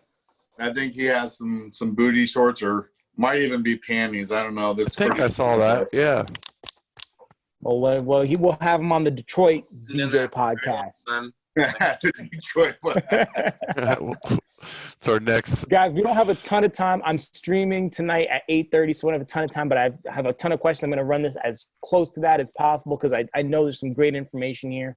But tips for listeners, what's one secret to throwing parties that the audience hasn't heard before? And that last part is really important. I'm going to push you guys. If it's something I've heard before, I want to know your secret to throwing parties. One of them. I mean, I think honestly, it's just a basic, obvious thing, which is that if you don't do the work to promote the party and get the people to come there, then they're not going to just show up naturally. So the secret is that as many people will probably be at your show as you put in work promoting it. So if you're like, I did an okay job, I don't know if that's a secret, but that's like the real actual, like if you're like, I worked my ass off and I put up flyers every single fucking day for the last month, and I spammed everyone on Facebook and I put it in every single group and I did everything I could possibly do, and your show still doesn't like go off at all, then you're, at least you know you did everything. Right. Hey, let's talk about that. What's on your checklist to promote a show? Maybe that'll be a good thing. Like, you know, let's start from everything that's on your checklist to at least get the show announced minimum of a month ahead of time. That's if you can't get it a month ahead of time, it's not gonna work. As far as like lately, it's all digital ads. Digital ads is where it's at because you can super hyper specify and target people. Print ads are not really a big thing anymore. It used to be print ads. Honestly, when I first was doing this, I came out of like communications journalism degree. I did a lot of I did some ads and website and stuff for other businesses. It was print ads at that point in time. It was multi-$1,000 a week budget, like at least $700 a week budget to run ads for a half-page ad in like the Alive or something like that. I don't even think the Alive prints like an actual copy anymore. But that was every single club did like the $500 to $700 half-page ad in the Alive. Now it's like all online ads. If you ran $500 to $700 in a whole month for your event, then you probably spent plenty of money on advertising as far as like your actual advertising budget for most smaller events. Granted, I've done some events with like a $5,000 advertising budget, which is insane. But if you start adding radio in, which you have to do for like some really certain type name acts, then you're just spending like thousands of dollars at a pop. But the main thing I would say is, you know, digital ads. If you're bringing in Excision, then you can pretty easily target like people that live in the area that might come to your show that like other bass music artists. So digital ads is the number one way to attract people to come to your shows. But you also got to do all the other stuff, like pass out flyers at other people's shows, go out and make friends, do weekly of your own, talk to people constantly all the time. I think what Aaron was saying is definitely part of what's helped me, like doing the weekly and connecting with the younger DJs that want to be openers on my shows.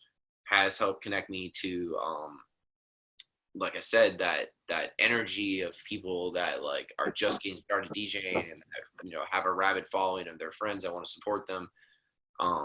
Being connected to those people, like, that's important to doing shows. You have to like be a part of the scene. You can't just be a stick in the mud and think that like everyone's going to come to you. You have to like go to them and not be a jerk. Don't be an asshole. If you cause a lot of beef and drama, like, and you start fights with people, that's not going to lead to conducive. Basically, don't talk shit on the internet ever. That should be something you should think about, like whether you're a DJ or whether you're like a normal human being. The internet, the internet is not a good place to talk shit. Don't say anything to someone on the internet you wouldn't say to their face. I don't know. I would All say. right, I'll let you go. That was a good one. Definitely got a checklist of stuff. AUS10, take us. I was going to. He kind of touched on it a little bit for me. Like, promotion is a numbers game, and you got to kind of look at it that way, right? So, back in the day, it was all flyers and posters, maybe a little bit of word of mouth. But say you put out 5,000 flyers, you know, what's your return on that? You know, 2%. And I feel like even with the digital age, you know, like an invite sent out to somebody to an event is kind of the numbers game. You know, it's like the equivalent to the old school flyer. The more invites you get out there, the better chance somebody's going to see it. And same thing also with, you know, like the digital ads, like Nick is saying. Once again, the more people you get in front of, the higher chance to get a better crowd. So you just got to kind of look at all that as numbers games of like, what's going to be your return for each thing, kind of figure out your niche of what works for you best, like flyering at other people's events or the digital marketing side, or is it blasting out Facebook events, or like you said, spamming every group. I know people probably hate it. I know I'm guilty of it. If you can get a good crew together to where they can space out that to not create user fatigue, then it's not so obvious. But I would say getting it in front of as many people as possible, you know, in that like 2 seconds of when they're flipping through on their phone, or the flyer when they're walking out of the club, you know, that's the key. We had Stevie D on the podcast last week, and he said that text messaging was the most effective medium for him because it was the most personal. Do you guys agree with that? I think it's. Or is that for someone who maybe doesn't show? Is he writing a personal message to every person, or is it group text? I think I know the answer here. So Stevie D comes from the Greek community, and this is definitely something that I tap into. Also, I would like. Mm-hmm. Honestly, I think Stevie, one of the first shows he played on was one of my shows. But so the Greek community, which is like a whole separate entity on Ohio State runs Columbus. I mean, you can't deny that if there's 50,000 students that go to that university, if not 100,000, that's a big portion of our nightlife crowd at our shows. And Greek life is a big portion of Ohio State. It's a big portion of the tastemakers at Ohio State. Mm-hmm. Greek life, they meet once a month. They have a social share for every fraternity and sorority. They have basically at their meetings, they'll talk about events. So getting in with the social share, and also in particular, as far as what he's saying about the text, they have a Greek life chat that is like a phone text chat that all the Greek life is in. So yeah, I mean, getting in that Greek life chat is like super important. If you're doing anything that is even like could possibly hit with any sort of a mainstream college crowd, like you definitely want to be like represented by someone in the Greek life community that's going to like put you through that text. But I think really just all I would say about that is that different parts of the scene have different ways that you can communicate with them. And if you're I would say if you or I took our phone contact list and sent out a text to everybody that, you know, somewhat was relevant out of our phones, though, most of our friends would be like, what the hell? Why are you spamming me with this crap? Yeah. With something like that makes sense to where I can see the texting working. But if I was just to put all my phone numbers into like some kind of phone service and group text everybody, my friends would like. Well, his is almost like a subscribe list. Like these people, right? If you're in the Greek, that's different. And you look for Greek life information, then you know you're on that list, and that chat comes up. You know it's going to be something Greek life related. So, but for that community, like. to try to connect with them just using like Facebook invites. Like I could say for example, oh yeah, for sure, on Facebook. That's not where they're at. Instagram, they're more on Instagram, but you can't do the invites on Instagram. So right. For what's going to go on, like as far as Greek life, they're going to look to the tastemakers, which are their social shares and the older brothers in the groups. And if you can get yourself into that chat from one of those people, especially if you find like a DJ that's a Greek life DJ that wants to play at your show that's connected to that group, and then he connects with them through the chat, it's pretty easy to see what's going to happen, obviously. If you can get a lot of people from a connected community to support someone and come out, that's a positive. So I think that only speaks to that you should try to use every means at your disposal to get people to come to your shows, because during the time that I've done shows, it has gone from like a couple events per weekend to like a weekday night might have multiple events, and a weekend night. Columbus scene has grown so much. Like we're progressing to be more like a Chicago and less like a Columbus or a small. I agree with that. One thing going on here that's popular. It used to be when I would put on a show, I'd be like, my show's the only cool show that's going to happen in the city tonight. And not from a egotistical place. I'm just saying that it would be the only out-of-town DJ in town that night. And now there might be multiple out-of-town DJs the same night in Columbus. So, right. Yeah, we used to always try to plan, like I'm not going to throw a party on the same night somebody else is throwing a party. Now that's impossible. You're going to be throwing a party against someone else, and it's not a matter of like trying to do back in the day. That was like super disrespectful to do that. Shit, you can't even throw a birthday party for yourself anymore without a show somewhere going on. Yeah. Well, separately though, I would say that promoters are still trying to reach out. Shout out Whatfest, Ryan. I've talked to Ryan several times, and other promoters too have reached out to me and said, hey, we're doing an event on this date. Let's try to work together and make our calendar align so that we don't go head to head with the same genre of music. And it's only smart. It's only smart to do that.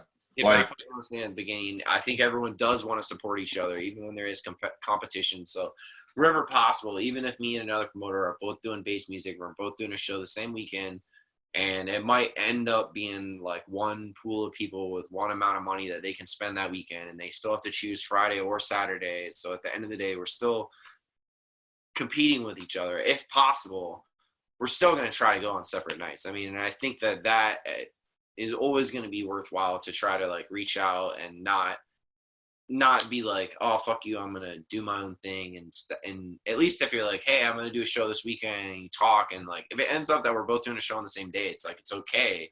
But we talked about it. So at least we both know that like, this wasn't like a personal, I'm going to date stomp your event and try to like make it so you don't make any money. Because that used to happen. Like what Aaron was saying, there was a point in time in rave culture where it was like, oh, this dude's throwing a show the same night as me. I'm going to add like a really big act, or I'm gonna do like a huge show the same night that this guy already announced a show to try and crap on his show. I mean, that was the thing. I want to interrupt you guys real quick because I want to get into our last question. I know James has to go. What do you think so we talked about, hey, if you're that headliner or you only want to play headline and stuff, you could throw your own party. So there's only so many Saturdays in a year. There's only so many Fridays in a year. Do you think there's any etiquette amongst promoters to like, what do you think is the correct etiquette? If I want to start throwing parties, do I talk to you guys and try to get, in with you? Do I try and set different days, so many Saturdays? Do I try to do something different where if, Nick's doing a bass show, AXCESS doing a tech house show, do I try to do a trance show? Like what do you guys think about when it comes to like other promoters getting into the game? And we got to go really, really quick. So let's start with Nick. Just real fast, I would never tell anyone not to do a show. I'd never try and, stop anyone from expanding and trying to be creative and do good stuff. So if that's what people want to do, I think for both of our sake, for the sake of me and for the sake of them, if they try to connect with me ahead of time, we pick dates that aren't conflicting, that's a positive. There's always like, if I have a show at Dahlia and it's like house music and they're going to do a bass music show, we do it on the same night. It's not necessarily going to conflict in the same way if I have a really big dubstep act and they do a dubstep show. So just trying to build together and like communication more than even necessarily building, just communicate and be open about stuff where you can, where possible. You know, just to avoid conflict and try to work together, because honestly, even like if someone comes to me and says, I'm going to do a bass show on this Friday night, I'm going to try to avoid that date and try to make it work so that I don't do a show the same night as them. So that's what I would say. Just communicate. And at the end of the day, though, you have to do your thing. I can't stop anyone. And what Aaron mentioned earlier is true for me. When I came up and I was first starting to DJ, nobody let anybody play on their weekly night. Like a few people let guests happen, but it was not like, oh, you're a new DJ, you've never played anywhere, I'm going to put you on and let you play at my night. That didn't happen like hardly at all. Not for shit. That was part of the reason why I started doing my own stuff, was because from hip hop, especially when I was trying to play hip hop, nobody wanted to let me play hip hop on their shows at all. And nobody wanted, it wasn't about whether it was me. Nobody wanted to let anybody else play on their shows. If someone had a show, they weren't like, I'm letting newbie dude come play on my show.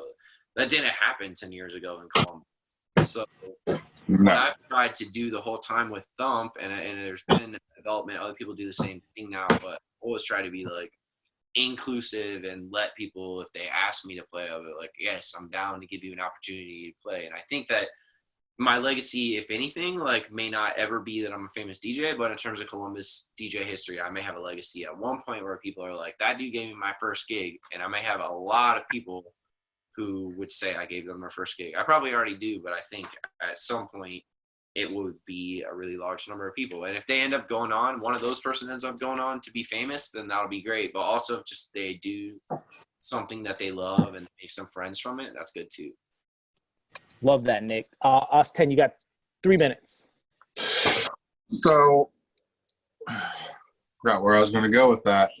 What was the question again? Rejog my memory.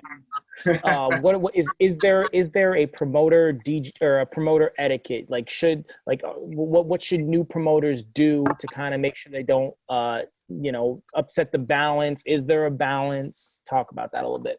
I think anytime anything new is injected into an environment, it's going to be a bit of a shock. That doesn't mean you have to be an a-hole about it. You can, like he said, communicate. As far as, also coming up, like for myself, and I know a few other people too, one of the big things that helped me start to meet people to be able to go into doing stuff like that was somewhat the after hours scene. There's always holes. So if you can find that place to do that, you meet a lot of people. Usually if you're going to be playing, something that's more peak hour, it's going to be more widely accepted. Being social butterfly doesn't kind of help in that situation. I would say, just do what you got to meet as many people. And if you're going to, try to do something, you're going to have a following. So figure out how to build that up. And when you do it, nobody can knock you when you do it. At least you tried. Because there's a lot of DJs that sit there and complain that so-and-so won't ever give me a chance. Do something yourself. You make it happen yourself. Get in there and do it. So I'm a little nervous to say this next thing, but because I feel like you guys are going to get spammed with like, hey, I want to play your party when it all comes back. But where can people find you guys? Where can they find the Run 614 parties, the MBFP parties? Is there a central location where they can find all your guys' party and when you're spinning? I'll go real quick. We got mybestfriendsparty.com. We got Facebook /mybestfriendsparty. We got Instagram /mybestfriendsparty. We got Twitch /mybestfriendsparty. We're going to be broadcasting live on every Wednesday night from Weird Music Studio for at least the next few weeks, hopefully with some bigger acts coming in. If people want to reach out to me, if they're friends with me on Facebook, that's a good way to connect on Facebook. But also, if you want to email me, you can email me, Nick@mybestfriendsparty. Just reach out if you're a DJ and you want to play a show. The general line of things, which I mentioned earlier, is reach out, tell me you want to play. I'll tell you, all right, the first thing you play is a thump. You bring some people, control the room, do a good job, I'll let you play a lay boom. Bring some people, do a good job, I'll let you play a later slot. support my shows, come out, be a part of the scene, and, you know, play other people's shows. Let me see that you're doing work and earning fans and earning, you know, exposure in the scene. And that'll make me naturally want to book you. I would say also, as far as people wanting to get booked at my shows, like, if you're doing the right things, I'm going to want to book you at my shows. Like, if I notice you and I'm like, this dude is doing stuff, people, or this girl, I don't want to be sexist with what I'm saying, because there's plenty of like really good girl DJs that have been coming up. And I think that's one of the best parts about the Columbus scene right now, is that it's not just gender specific. It's being diversified. Shout out Rissick, shout out Lizzo. But I definitely think that, and shout out Snacks in Pittsburgh. But, you know, if you want to play shows and you're doing things and you're making moves, and I notice that, I'm going to want to book you. I'm going to be like, this person will draw at my show. This is relevant. This is timely. This is hip. So make yourself relevant, timely, and hip, and play to the room. Be a selector that, like, controls the crowd. And DJ because you love DJing. Because everyone notices that. I think all of us here love DJing, and all of us really enjoy when we see someone else that loves DJing. And like, I'm sure there's other subcultures that have given everyone, like, graffiti is another one, but for me, that was an earlier subculture that I was a part of that really like developed me. But I feel like DJing as a subculture is like really unique. But like I said, there's people that have gotten married, made friends. Like, there's a lot of like people I've met that were like a hero to me, and then they ended up being just like a normal person that I met from doing shows. Awesome, Nick. AUS10, where can we find you? At the moment, run614.com is under construction, so Facebook is probably the best hub. We got the Instagram, Twitch, SoundCloud, Mixcloud. Run614 is on pretty much all the platforms. Facebook's probably the most widely checked. Email Aaron at run614.com, Aaron at run614.com. Just to kind of elaborate on what Nick was saying, if you want to get booked, one of the biggest things is just make yourself seen, make yourself known. I had a conversation with somebody telling me how I've never even remotely looked at booking them. And I asked them the question, do you come to my shows? No. Have you sent me a mix? No. Have you ever messaged me? No. How am I supposed to know you even want to play for me or want to get booked? Like, you gotta make yourself seen, make yourself known, and kind of put yourself out there, you know. So, hey James, you throw parties as well. Did you want to add anything to that before I get into the 614 releases? Anything to like what we've all been talking about today? I mean, we pretty much discussed what people need to do to get on our parties. I just think, you know, like Nick kind of mentioned, when we do throw multiple parties in the city at a time, we try to make them diverse or different. You know, he'll throw a house show, we'll throw a bass show, or vice versa, so we can give everybody what they want, and we all support each other. That's our way of still supporting each other while still competing the night, you know, so we can all be successful.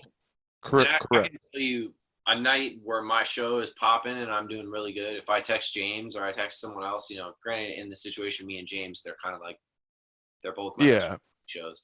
But if my show is popping and I text someone else, even if it's not James, say it's like another alternative promoter somewhere else, if my show is popping and their show is popping and we text each other the same night, like, we're both happy about that.